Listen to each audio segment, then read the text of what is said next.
Hello and welcome to The Top Story, a podcast with the headlines of the day from our correspondents around the world. I'm Tianlu, coming up in this edition. US President Donald Trump says Russia and Ukraine will immediately begin truce talks, but President Vladimir Putin does not commit to a timeline. Britain has agreed to remove some trade barriers and collaborate with the European Union on defence as London tries to reset ties with the bloc after Brexit. And China has pledged continued support for the World Health Organization. We begin with the Russia-Ukraine conflict. Russian President Vladimir Putin says Moscow is ready to work toward ending the conflict in Ukraine, and both countries will need to find compromises. Putin had a long phone call with US President Donald Trump, who also spoke with his Ukrainian counterpart Volodymyr Zelensky. Trump said Moscow and Kiev will begin ceasefire negotiations immediately. The Kremlin said reaching an agreement will take time. Zelensky said he asked Trump not to make any decisions without involving Kiev. Nathan King has more. As President Trump says, the call with his opposite number in Moscow, Vladimir Putin, was 2.5 hours. He posted on Truth Social and then gave comments in the Rose Garden. He essentially said that Russia and Ukraine have agreed to direct talks towards some sort of peace, but there is no declaration of a ceasefire. Now, is that a promise of trade with Russia or a threat that if there isn't a ceasefire or a peace deal, there won't be any trade? You never know with the US president, but you can tell the US is getting impatient with the process. Now, whether that means more pressure on Moscow or whether it means walking back from the talks entirely, as Vladimir Putin, for his part, the Kremlin came out very fast after the call. They say they're ready for talks, they're ready for peace, they're ready for a ceasefire, yet they need to set those parameters. We agreed with the US president that Russia will suggest and is ready to work with the Ukrainian side on a memorandum on a possible future peace treaty, which defines a number of issues such as the principles of settlement, the terms of a possible peace agreement, and so on, including a possible ceasefire for a certain period of time if the appropriate agreements are reached. And Volodymyr Zelensky responded after speaking to European leaders on X, the social media site, and essentially said he was glad to talk to President Trump, which, by the way, he spoke to before the call with Putin. That's the first time that's really happened. Normally, Trump will brief Zelensky afterwards. That has been seen in diplomatic circles as a bit of a shift. Gives Zelensky more influence ahead of the call. Anyway, he said no peace without Ukraine's involvement. This is a real test time, and if Russia doesn't come to the table to end the conflict, more sanctions should follow.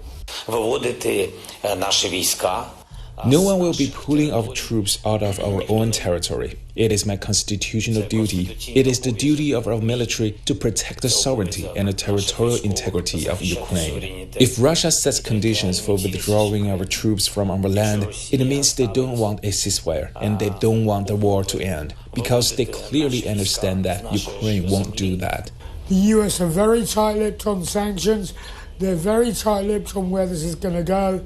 But you can tell this is kind of a make-or-break moment for a conflict that was meant to be ended day one of the US president's second term. That was White House correspondent Nathan King. Trump spoke with Zelensky twice before and after his conversation with Putin. The second phone call also included European leaders. German Chancellor Friedrich Merz said they decided to increase sanctions on Moscow after Trump briefed them on his call with the Russian leader. Trump indicated he is not ready to join Europe with fresh sanctions to pressure Moscow. William Denslow has EU reactions from Brussels. Well, we're expecting, according to European officials, the 17th round of sanctions impacting Russia will come into effect. Now, this 17th round of sanctions very much focuses on Russia's so-called shadow fleet. This is essentially their oil tankers that they accuse of being able to circumvent sanctions. So that is something that Europe and Ukraine's allies very much want to clamp down on really strangling Moscow's purse strings going forward for their war efforts. We've heard a message from Kaja Kallas, the EU's top diplomat, foreign affairs chief, stating that they are seeking to really pressure Russia so that they are forced into agreeing a ceasefire and a lasting peace. That sentiment has been reiterated this week by Ukraine's President Volodymyr Zelensky, saying that a strong EU sanctions package is underway. Now, that is a reference to an 18th round of sanctions that is already in the works. That is being discussed here in Brussels. So even though this 17th round of package is coming into effect, the EU already turning its attention to even more stringent sanctions on Moscow. That was William Denslow reporting. Britain has agreed to remove some trade barriers and collaborate with the European Union on defence. British Prime Minister Keir Starmer hosted EU leaders in London 5 years after Brexit. The deal touches on issues such as fishing rights and making it easier for young people to move about the continent. Many agreements require further negotiation. UK opposition leader Kemi Badenoch has slammed the deal as a complete sellout. Jeff Moody reports. Britain is back on the world stage. So says Sir Keir Starmer, who signed the historic agreement in Lancaster House behind me. It marks a new era in our relationship, and this deal is a win-win. We're turning a page. We're opening a new chapter in our unique relationship. This is the story of historical and natural partners standing side by side on the global stage. But it's not without its concessions. EU fishing boats will still be allowed in UK waters for another 12 years. That takes us to 2038. It's a continuation of the status quo, but some people say that it's selling out the British fishing industry. In return for that concession, though, reduced checks on food travelling between the EU and the UK, particularly raw sausages and burgers. This means that prices will drop in UK supermarkets, but it is a slightly thorny issue. And that is because in order for this to happen, UK food will have to comply with EU food safety regulations. And that's something that everybody that campaigned to leave the European Union didn't want. They see that as an attack on their sovereignty. They see that as Britain becoming a nation of rule takers rather than rule makers. The wounds of the 2016 referendum are still very raw. Families are still pitted against families. Opinions just as strong as they were then. The hope now is that this deal not only resets the relationship between the UK and the EU, but it also resets Britain's relationship with itself and its relationship with Brexit. That was Jeff Moody on the UK and EU resetting ties. Still in Europe, the European Union has reduced its forecast for the group's GDP growth this year in its annual spring economic forecast. Officials say uncertainty due to global trade tensions has hit levels unseen since the COVID-19 outbreak. Here's William Denslow again with the economic outlook for Europe. It's been described by European Commission officials as a significant downward revision. Back in November, the European Union's economy was slated to grow 1.5% in 2025, with 1.3% growth expected in the Eurozone. But, according to the EU's freshly released spring forecast, the EU is expected to now grow 1.1% and for the euro area by just 0.9%. This comes on the heels of the International Monetary Fund's April announcement that it had downgraded Europe's economic outlook for both this year and next.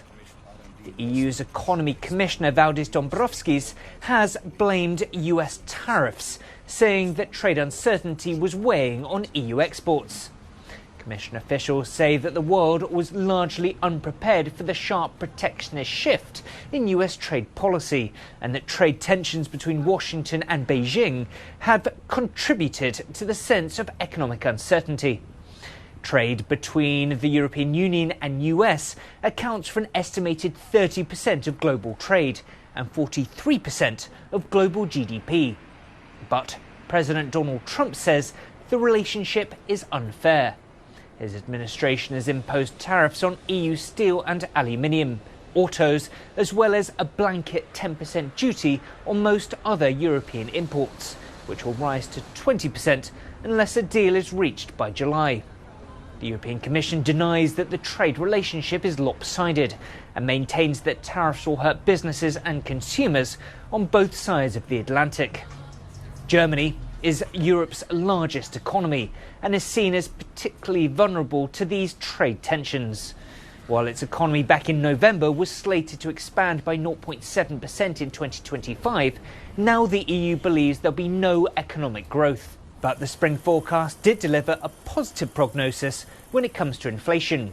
Headline inflation is expected to dip to 2.1% in the Eurozone this year, before falling below the European Central Bank's 2% benchmark in 2026. Negotiations between the EU and US are ongoing, and there are hopes that a rapprochement could improve Europe's economic outlook.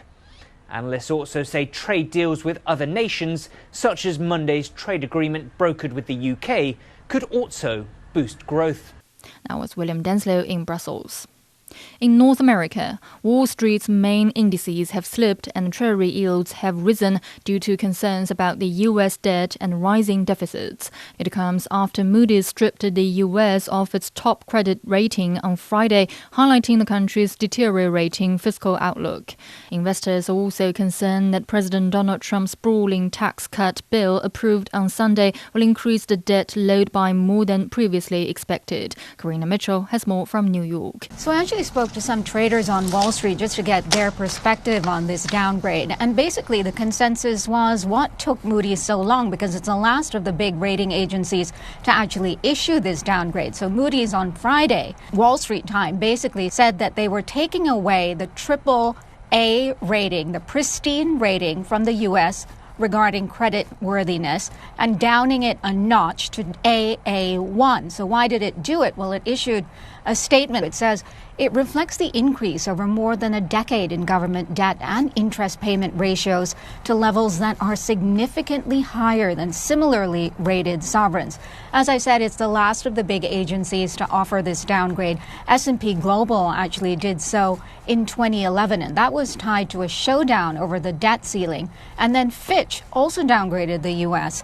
in 2023 for more or less the same reason. And now the Moody's downgrade. Basically, the U.S. Congress has failed to keep its financial house in order for more than a decade. And it doesn't matter who is in the White House, whether it's the Republicans or the Democrats. They cannot seem to put a lid on spending, and that is ballooning the deficit. It is now standing somewhere around $2 trillion, and it's growing at the same time. GDP and tax revenue isn't keeping pace. So that's causing the deficit to balloon even further. It needs to borrow more money. It's selling its treasuries, but the yields on those are spiking. In fact, the 10-year spiked over 5% on the downgrade, and that's putting more debt pressure on the U.S.